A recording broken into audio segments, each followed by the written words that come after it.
Bonjour à tous et bienvenue à la webconférence Apsis Cyborg où nous allons vous présenter les nouveautés de la solution Sage Cloud PayRH. Nous allons passer une petite heure ensemble. Cette session va être animée par Emmanuel Mattei, chef de marché Sage PME. Tout au long de cette session, vous pourrez nous poser vos questions sur le bandeau qui se trouve à droite de votre écran et nous y reviendrons en fin de conférence. Bonjour Emmanuel.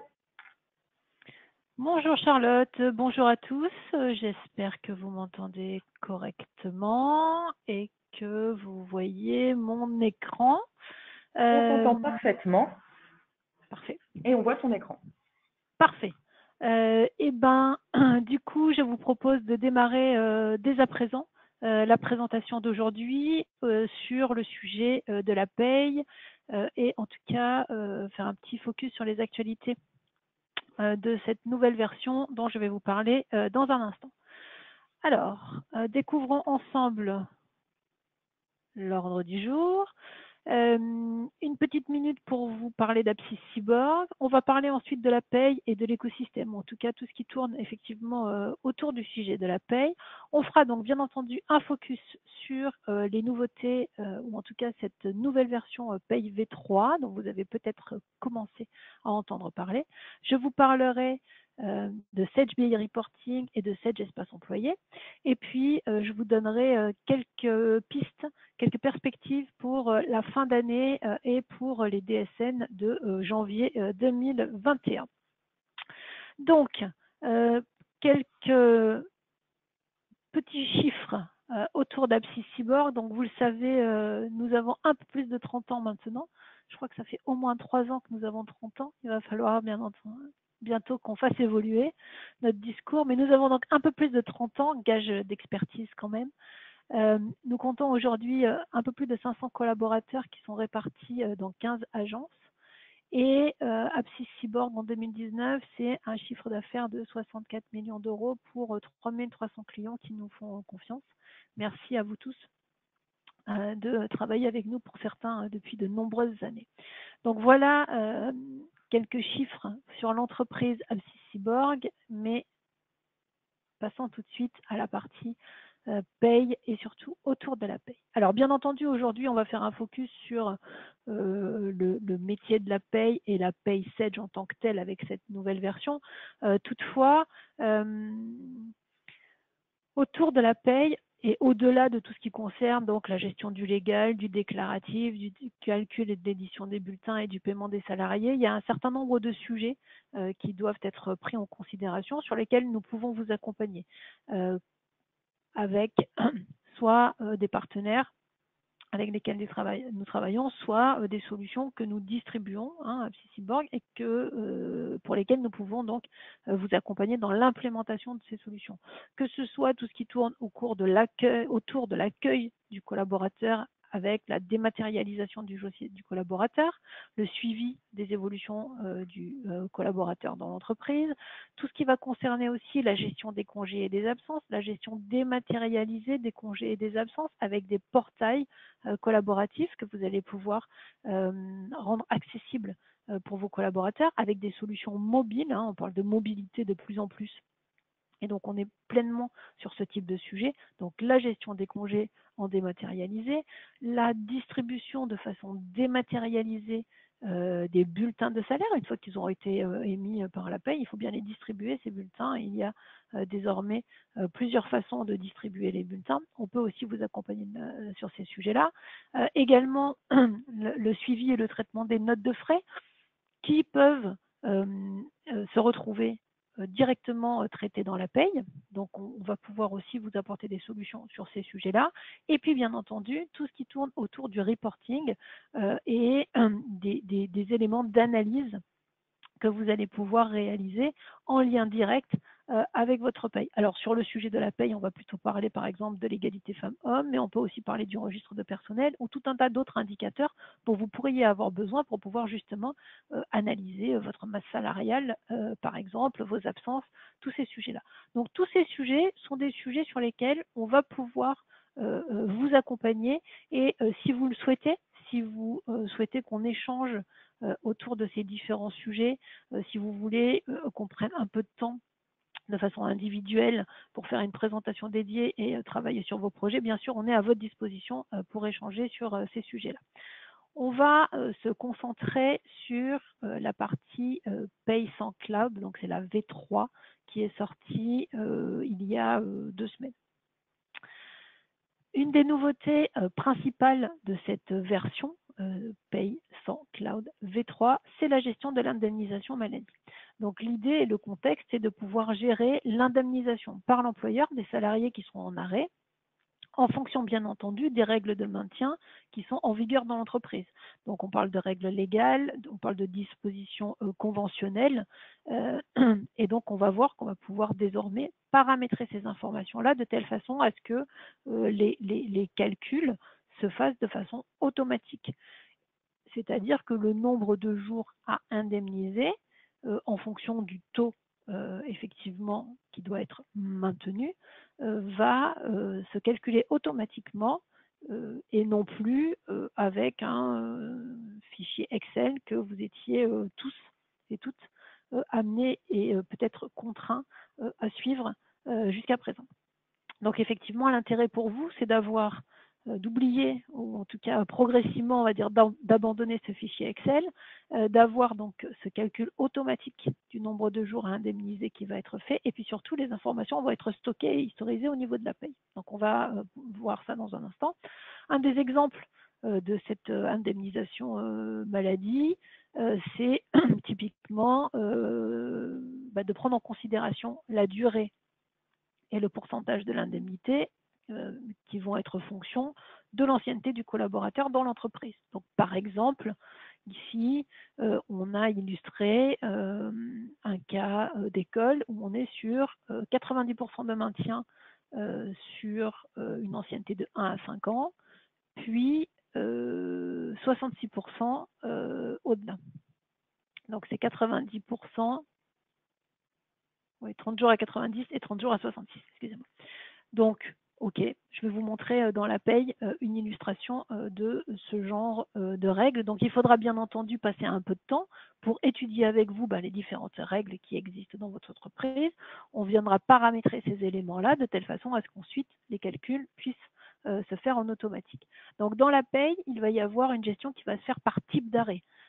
Donc, il va y avoir le général, le cas général, donc on va paramétrer ça au niveau des paramètres de paye. Donc on a, pour ceux d'entre vous qui ont l'œil averti, vous voyez qu'on est sur les paramètres de paye et qu'on retrouve un nouvel onglet qui s'appelle complément paye, dans lequel on va pouvoir donc paramétrer l'indemnisation maladie. Alors on va pouvoir gérer des mois glissants, l'ancienneté, l'exercice civil, l'exercice social et le nombre de mois concernés, et on va donc pouvoir travailler sur le maintien de la maladie, de la maternité, de la paternité, etc. Donc, on va avoir un certain nombre de paramétrages qu'on va mettre en place pour, on va dire, la globalité, et puis on viendra éventuellement affiner ensuite ces éléments au niveau des bulletins modèles. Donc, comme souvent, un paramétrage général et ensuite une déclinaison sur des éléments un peu plus fins.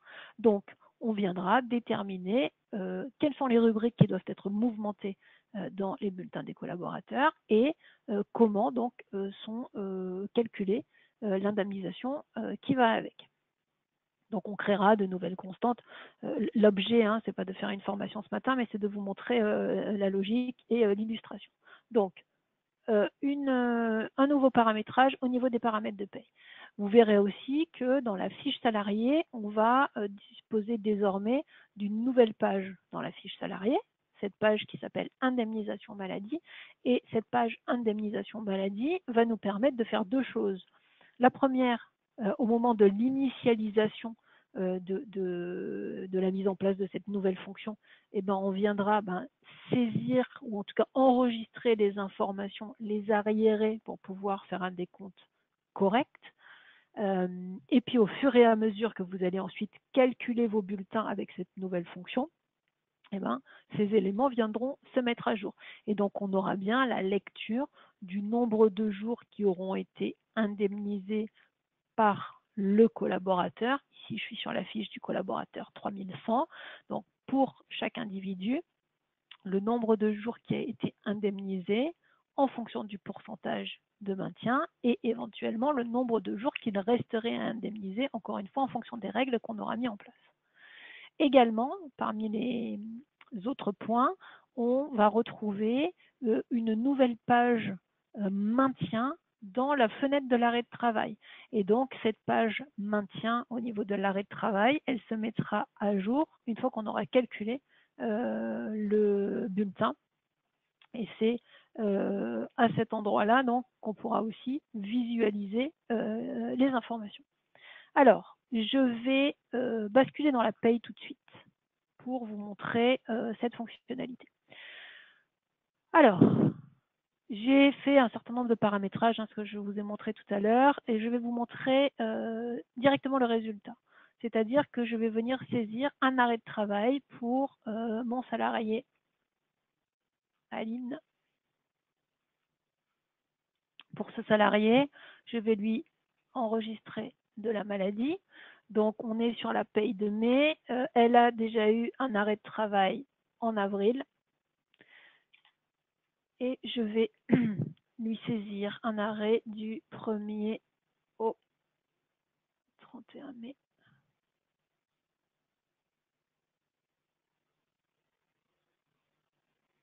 On est sur un arrêt.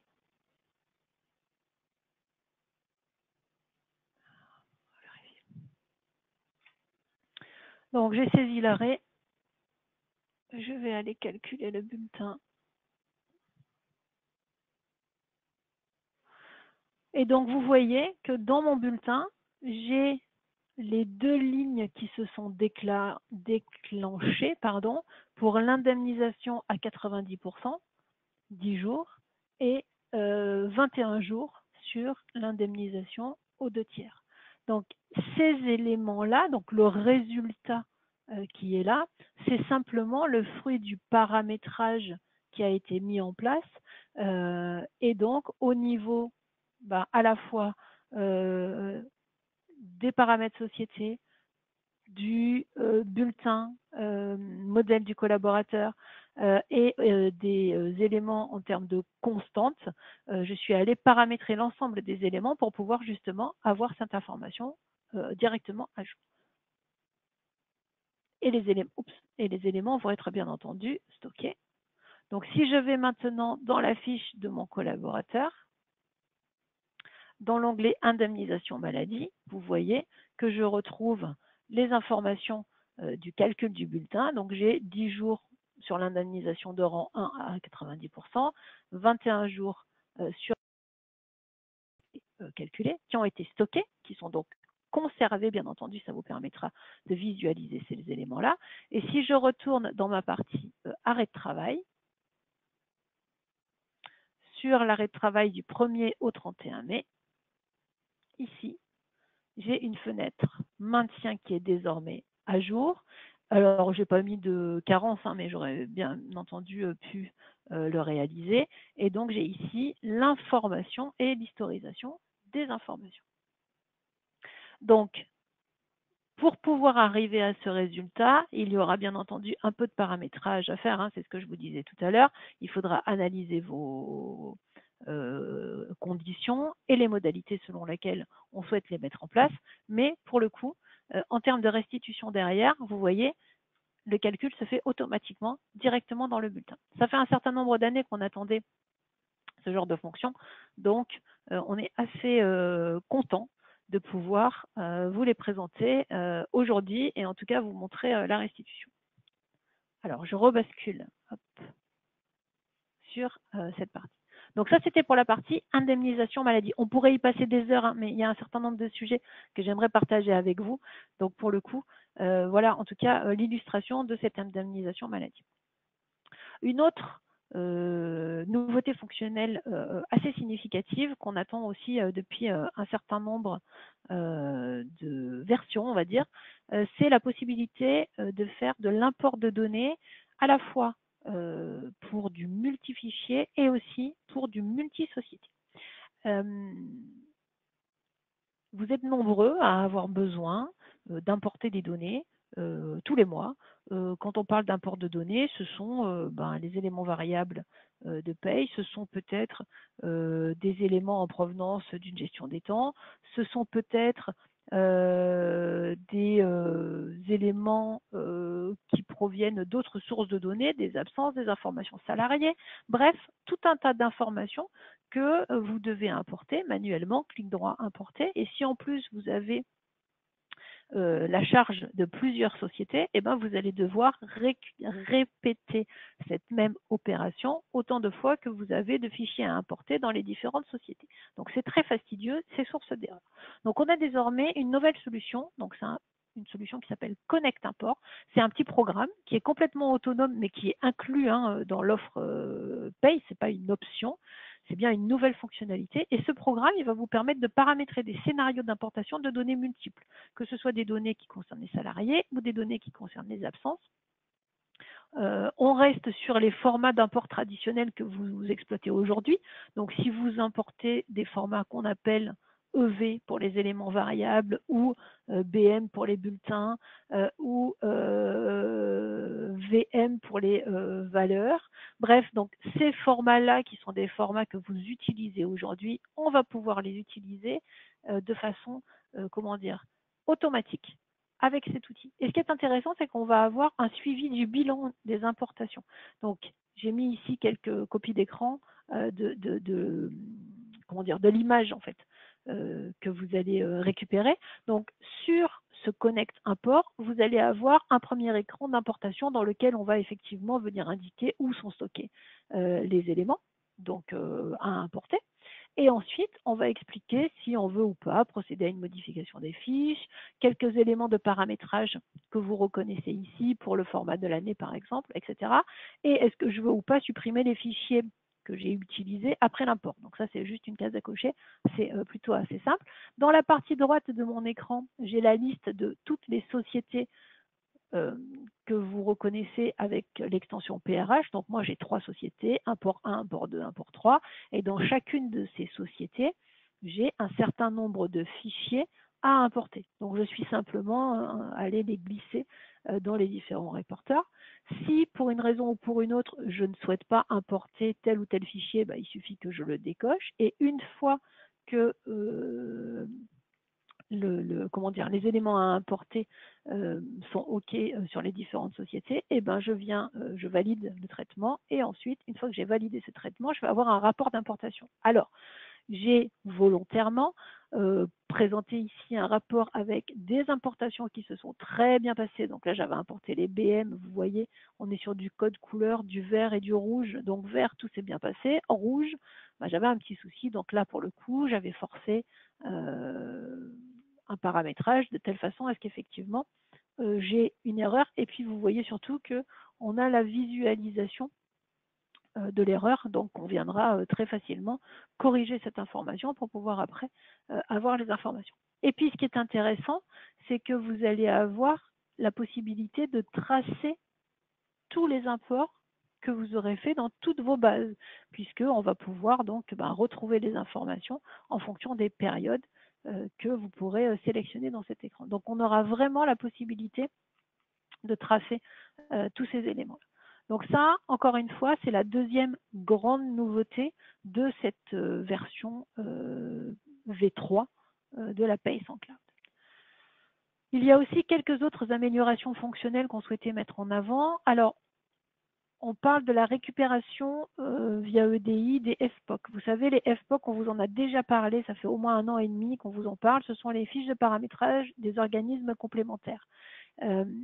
Les fonctionnalités évoluent autour de ces sujets-là. C'est très important pour les organismes complémentaires et pour vous aussi et pour vos salariés parce qu'en fait, ça nous permet de sécuriser les données qui seront ensuite transmises au niveau des DSN.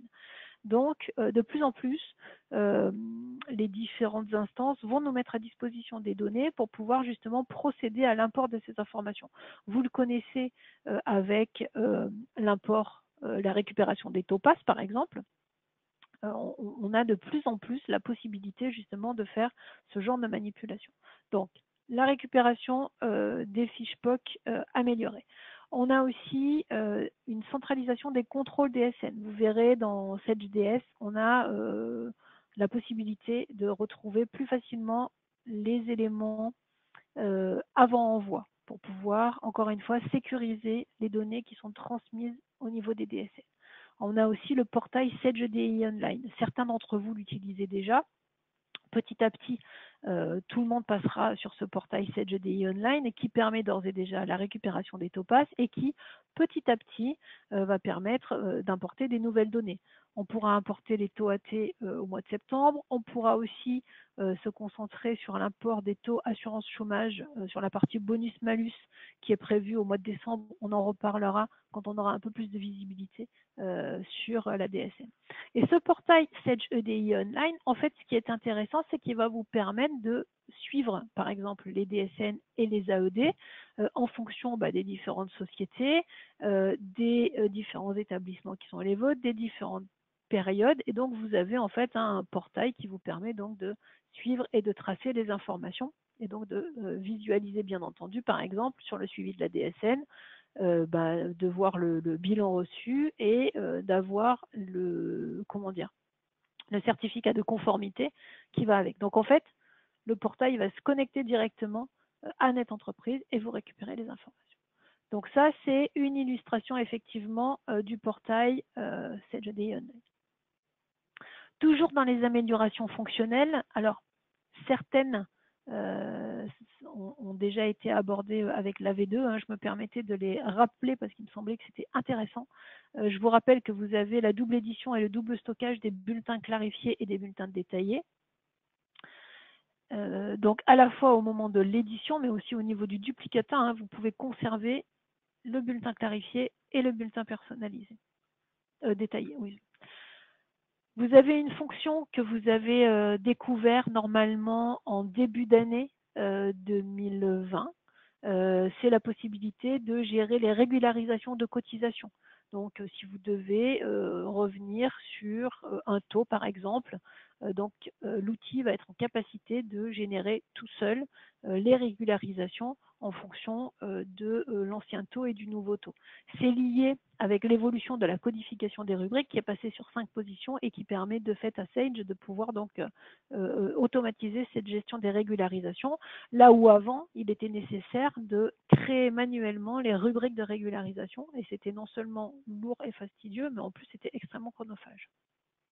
Je vous rappelle aussi qu'on a désormais la notion de bulletin payé, ce qui vous permet de ne pas risquer potentiellement de proposer au paiement un bulletin pour un collaborateur pour lequel vous avez déjà fait ce paiement, et puis toutes les fonctions autour des bulletins de rappel. Je me suis permis de rajouter dans cette présentation ici le lien pour que vous puissiez retrouver l'ensemble des nouveautés justement qui sont désormais accessibles pour tous, que ce soit les nouveautés de la dernière version, mais toutes les nouveautés des versions précédentes. Vous savez que désormais, tout est accessible dans le portail de Sage. Donc ça, c'était purement autour de la paye, les différentes fonctionnalités et les grandes nouveautés fonctionnelles. Ensuite, on a la partie Sage BI Reporting. Sage BI Reporting, on vous en parle depuis quelques temps déjà. Ça fait partie effectivement des solutions complémentaires à votre paye qui vont vous permettre vraiment de pouvoir analyser vos données, accéder à un certain nombre d'indicateurs, construire un certain nombre d'indicateurs ou tout simplement exploiter des indicateurs qui sont déjà à votre disposition.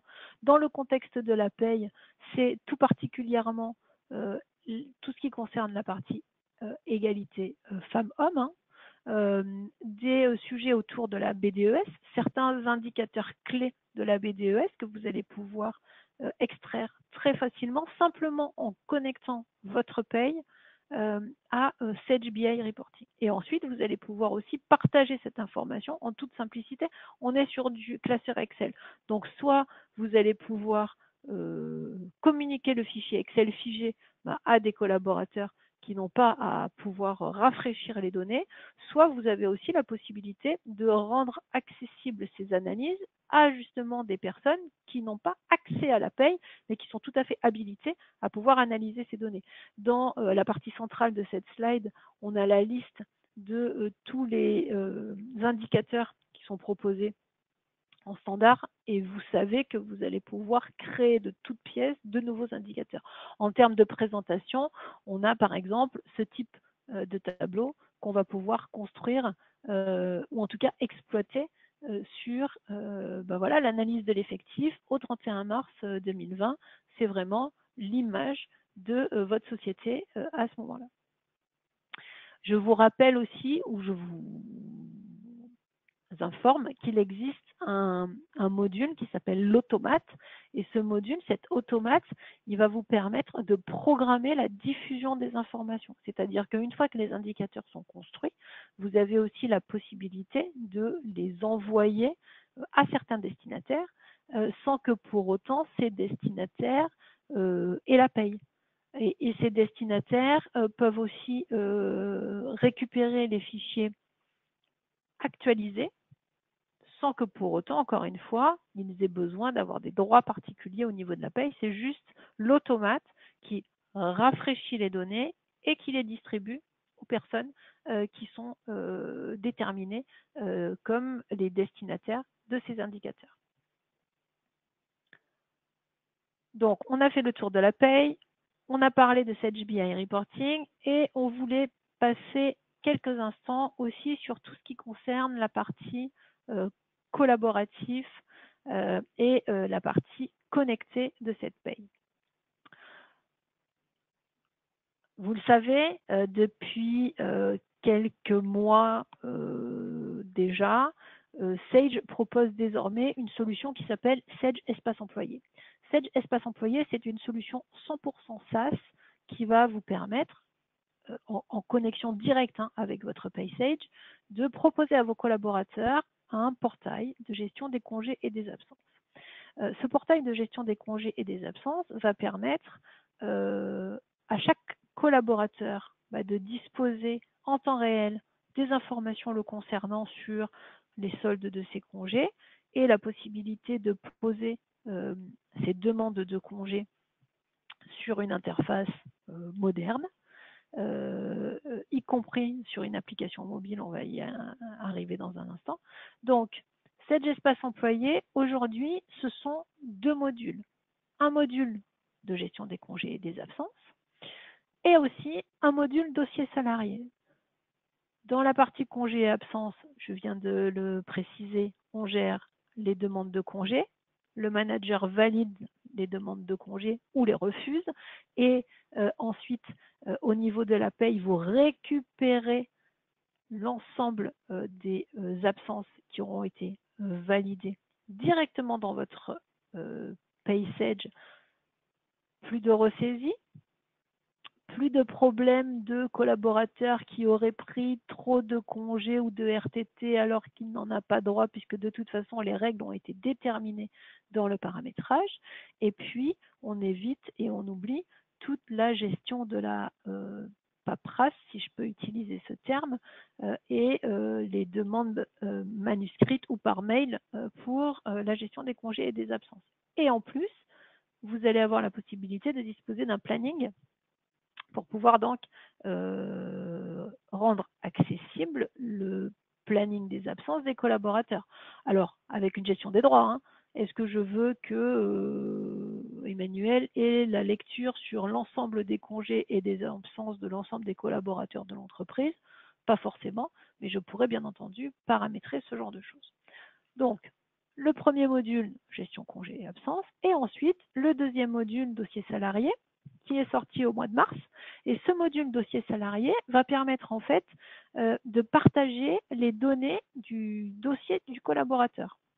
Donc en fait, ça va vous permettre de rendre accessible un certain nombre des données qui sont présentes dans votre PaySage et que vous allez pouvoir partager avec certaines personnes dans l'entreprise en fonction des droits que vous aurez paramétrés.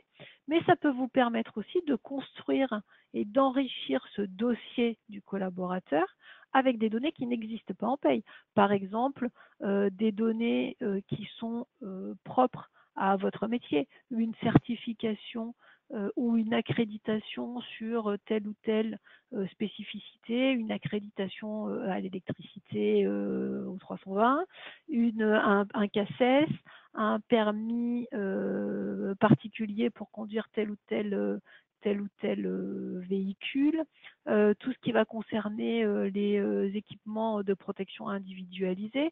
Donc tous ces éléments-là, on va pouvoir les ranger dans ce dossier du collaborateur et vous aurez la possibilité de faire en sorte que le collaborateur lui-même puisse saisir des données, que le manager puisse éventuellement consulter ces données et qu'il puisse éventuellement les saisir également.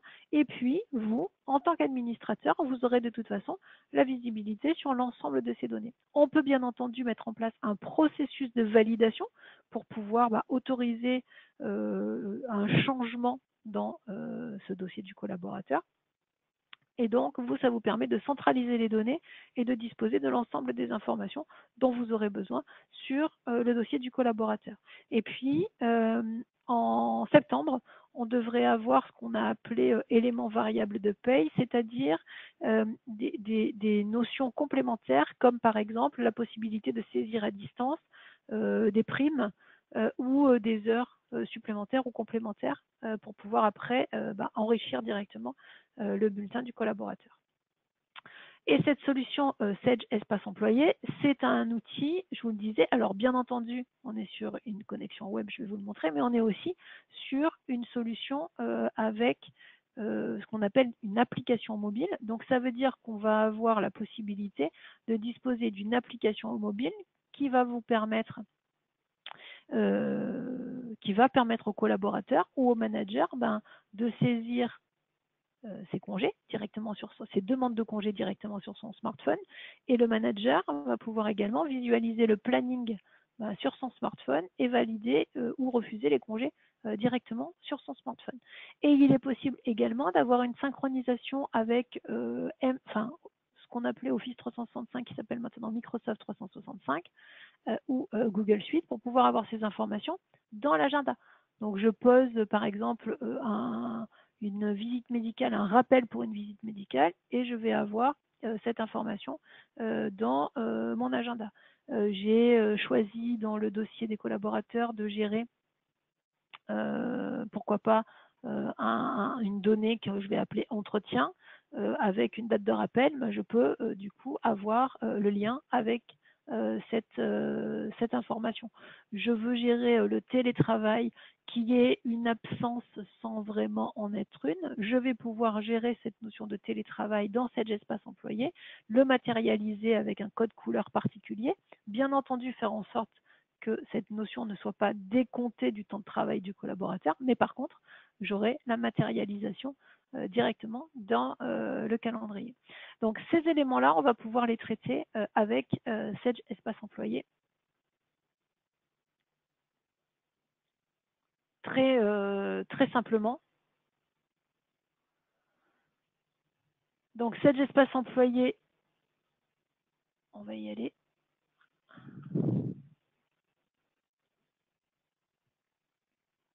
Alors, je vais juste vérifier que vous ayez bien accès au bon écran. C'est parfait.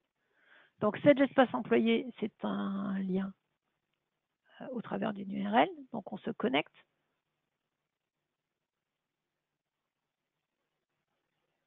En fonction d'un login et d'un mot de passe, je vais accéder à mon propre espace. Là, je me connecte en tant qu'administrateur. À partir du moment où je suis connecté dans mon environnement, j'ai accès à un certain nombre de données. En l'occurrence, je vais visualiser la liste de mes salariés. Je vais pouvoir me concentrer sur l'établissement de Marseille. Sur cet établissement de Marseille, j'ai donc accès à l'organigramme. Je peux réduire un petit peu. Et je vais, pouvoir, excusez-moi, et je vais pouvoir du coup visualiser les informations des collaborateurs, soit sous cette forme d'organigramme, soit sous la forme annuaire que je vous ai montré à l'instant. Je vais me connecter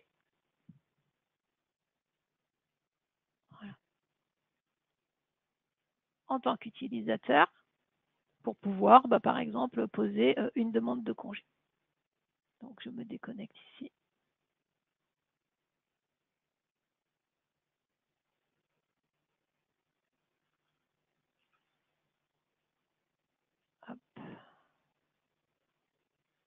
je me connecte en tant qu'utilisateur.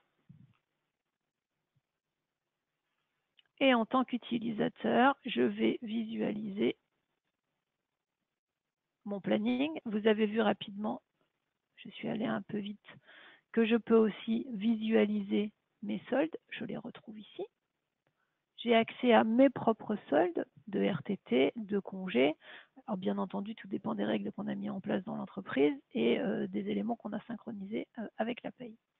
Donc si je veux poser des demandes de congés, je vais pouvoir le faire de plusieurs façons, soit en cliquant sur le petit plus qui est ici, soit tout simplement en cliquant sur une case.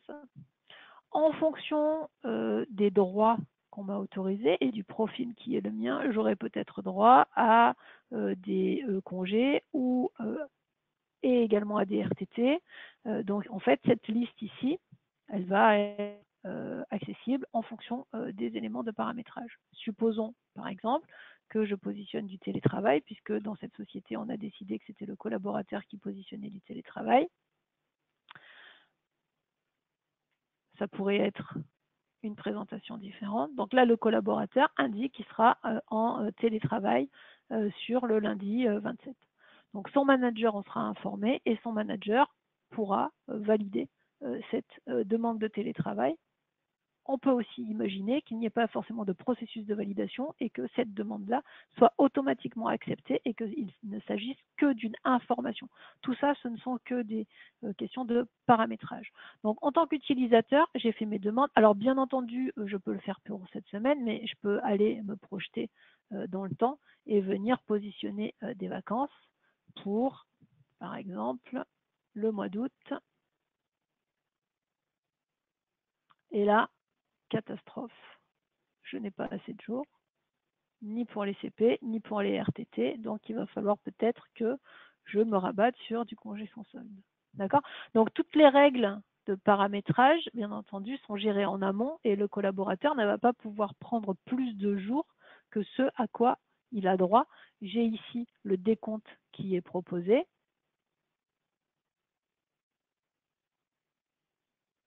En fonction des modalités qui sont indiquées. Donc, le collaborateur fait ses demandes. Ensuite, le manager reçoit un message et ce manager va pouvoir, donc comme je vous le disais tout à l'heure, soit se connecter directement sur son interface, soit procéder à la validation au travers de l'application mobile. Hop.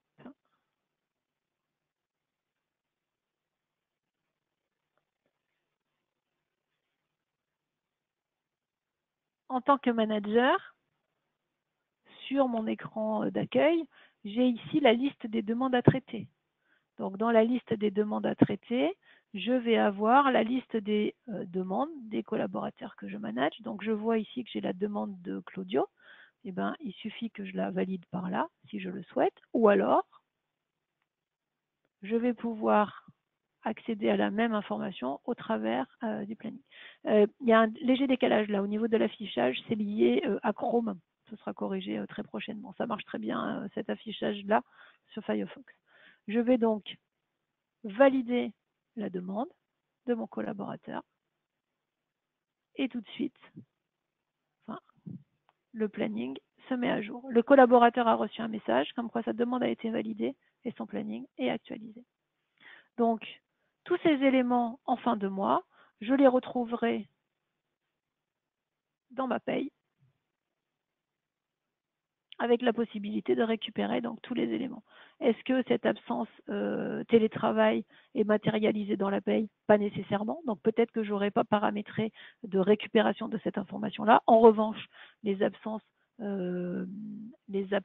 congés et RTT, bien entendu, je les récupérerai pour pouvoir calculer mes bulletins. Et bien entendu également que je peux aussi gérer dans mon Sage Espace Employé d'autres types d'absences comme par exemple la maladie ou les absences entre guillemets sécu. Et ces absences-là, pour le coup, on aura un traitement qui va être un peu différent puisque ce n'est pas forcément le collaborateur qui va demander l'autorisation d'être absent, c'est le manager qui se verra autorisé à venir saisir une absence pour un de ses collaborateurs. Donc, par exemple, ici, je viens saisir pour un collaborateur.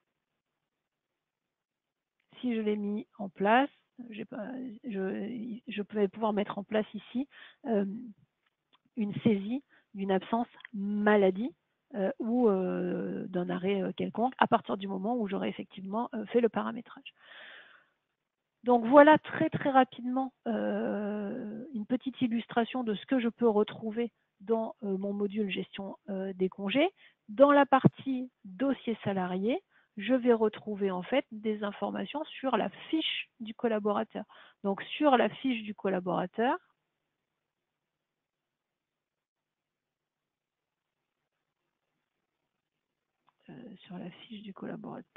hop.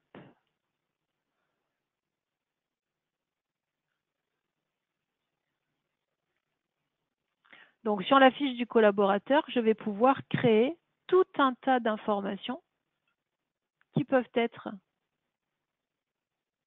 personnalisées à tout moment. Donc on va pouvoir créer alors un certain nombre d'éléments qui sont en provenance de la paye, les enfants, la fonction. Mais là, vous voyez par exemple, dans cette société, j'ai créé des données qui concernent une habilitation pour tel niveau d'électricité ou d'autres éléments. Par exemple, le collaborateur accède par exemple à sa propre fiche et peut venir changer son adresse. Et cette information-là, je vais le retrouver automatiquement au niveau de la paye après une validation, si on a paramétré les éléments de cette façon. Et donc, la fiche de la paye sera mise à jour. Donc, très, très, très rapidement, voilà ce qu'on peut retrouver dans cet outil Sage Espace Employé, donc en lien direct avec la paye. Et pour conclure, tout en restant dans le timing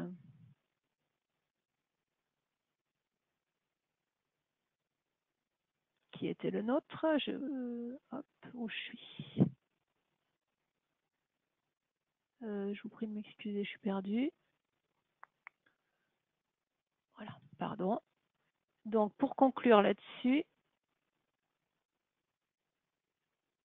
dernière chose que je voulais voir avec vous, c'est ce qui va concerner la DSN en janvier 2021. Donc, ce n'est pas un scoop, on aura bien un nouveau cahier technique comme toutes les années en janvier 2021.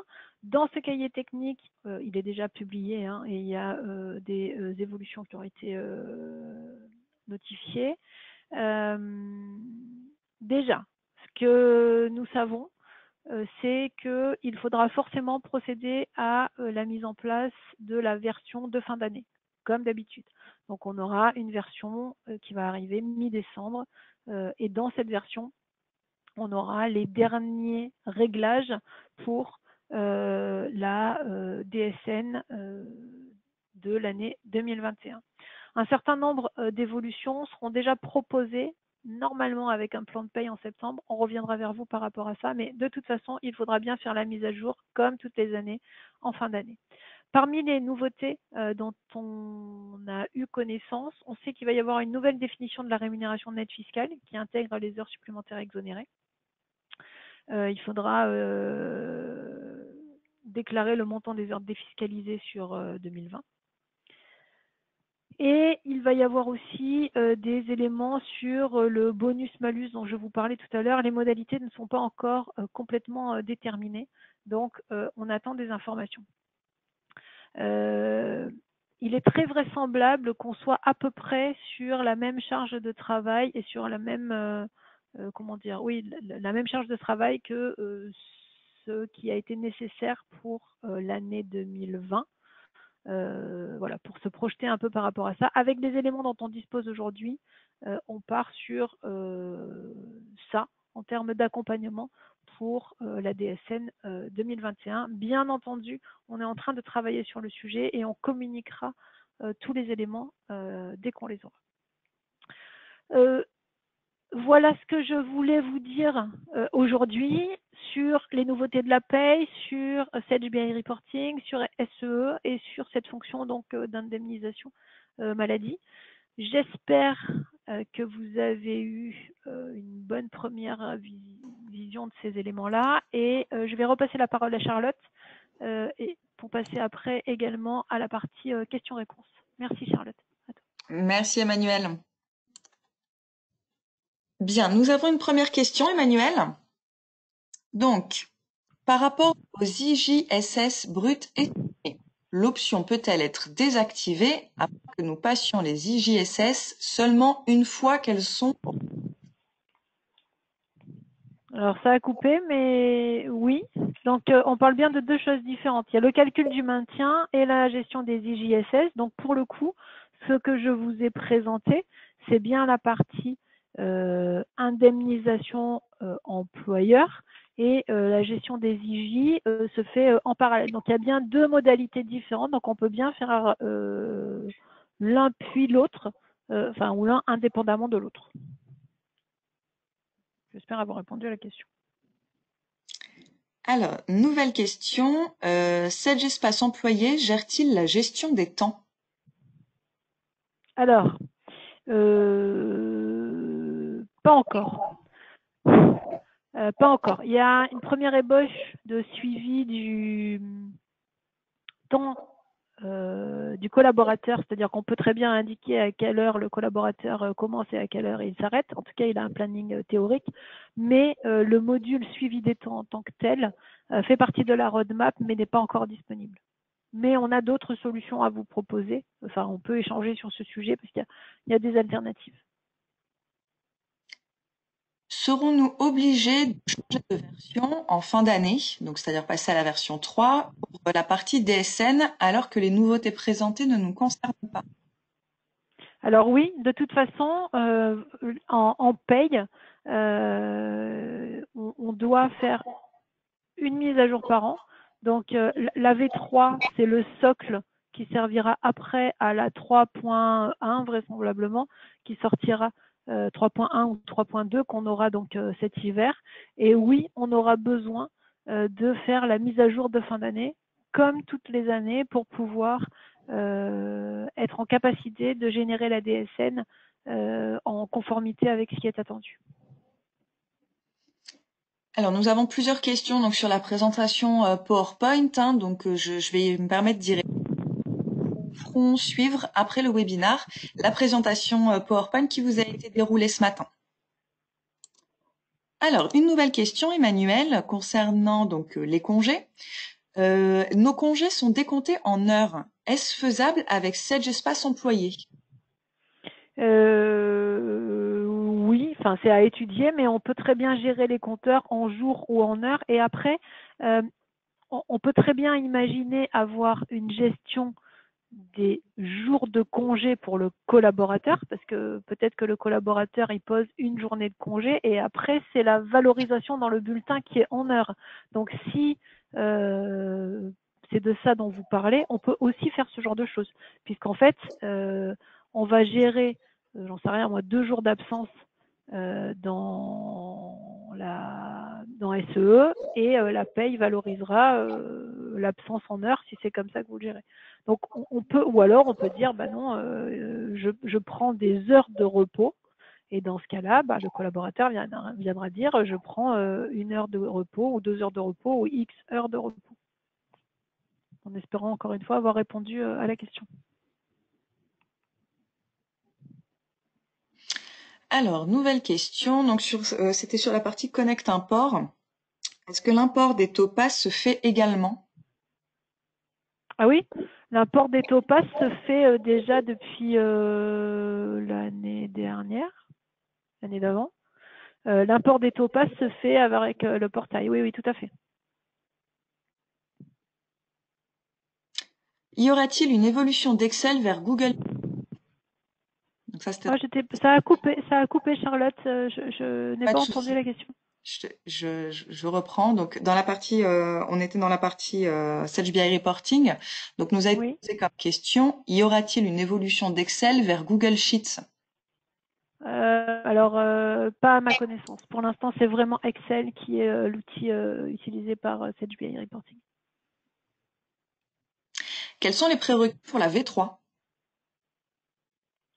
Les prérequis pour la V3, on pourra vous les partager.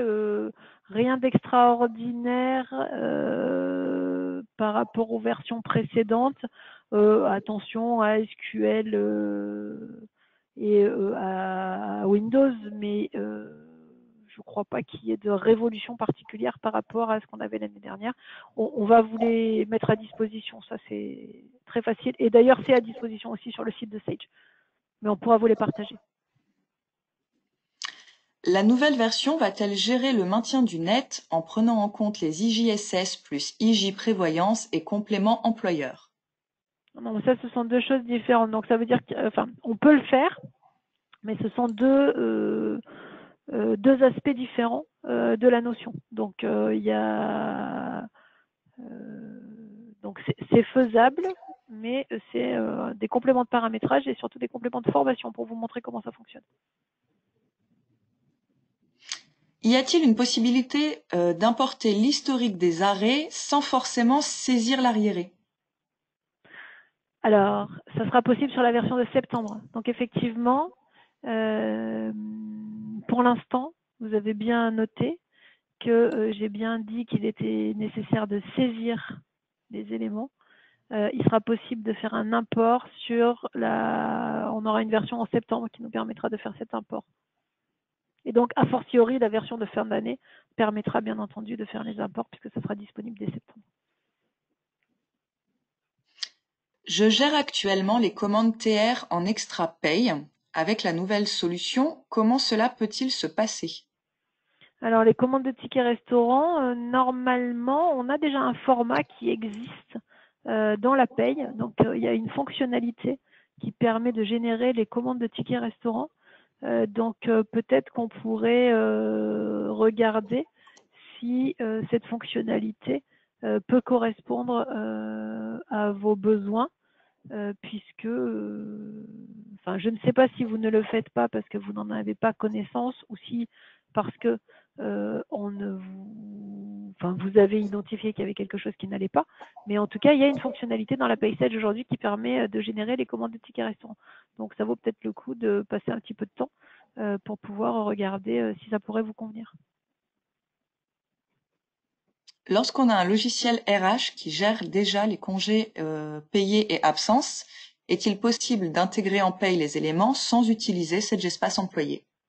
Absolument, tout à fait. Et donc oui, c'est tout à fait envisageable. En général, on fait justement un import de ces informations sur des formats qu'on appelle des formats EV en général, bon bref, éléments variables. Et tout l'intérêt pour vous, si vous êtes dans ce genre de configuration, c'est qu'avec la version 3 dont on vient de parler, plutôt que vous ayez à faire manuellement l'import des informations, on va pouvoir programmer cet import sans que vous ayez trop de manipulations manuelles à réaliser. Donc oui, bien entendu, on peut faire cette association. On n'est pas obligé d'avoir cet espace employé et on peut faire en sorte que votre solution SIRH autre que Sage puisse importer les données dans la PaySage pour vous éviter de les saisir. Dans la gestion des IJ, y a-t-il des extractions possibles pour le rapprochement des IJ calculés et des IJ remboursés? On peut faire ce genre de choses, certainement avec Sage BI Reporting. Mais attention, ce que je vous ai montré, c'est pas la gestion des IJ, hein, c'est vraiment le maintien. C'est pas le précompte des IJ. Mais oui, ça existe. Avec quelles données se fait le calcul des IJSS estimés?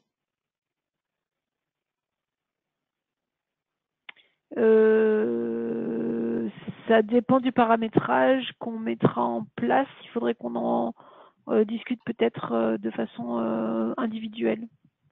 Parce que c'est pas. Donc nous avons noté la question. On va revenir vers vous. Voilà, on note la question, on reviendra vers vous. Oui. Bien, nous n'avons plus d'autres questions. Merci encore Emmanuel pour cette présentation. Merci à tous de nous avoir suivis ce matin. Je vous rappelle que vous pouvez retrouver le sujet de nos prochaines conférences web directement sur notre site apsiscyborg.com. Très bonne journée à tous et à bientôt. Au revoir. Au revoir, merci beaucoup.